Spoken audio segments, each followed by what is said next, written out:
ఈ దినమున నేను విస్తరిస్తున్నా మా దేవుని ప్రేమలో. నేను చాలా సంవత్సరాల నుంచి ప్రభు నమ్ముకున్నా, చాలా సంవత్సరాల నుంచి దేవుని మందిరానికి వెళ్తున్నా, చాలా సంవత్సరాల నుంచి బాప్తిసం తీసుకున్నా.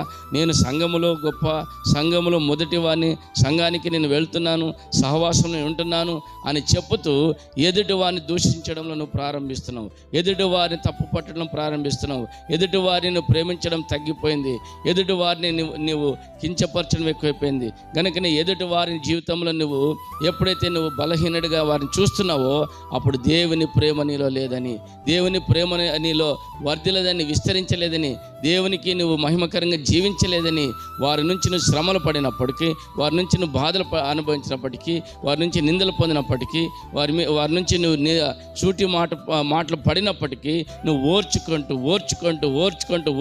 నువ్వు సహించుకుంటూ వెళ్తే ఇదిగో దేవుడు ప్రత్యక్షమైనప్పుడు నీకు ఆయన విశ్రాంతులు నీకు ప్రవేశిస్తాయి. ఆయన రాజ్యంలో ప్రవేశం ఉంది.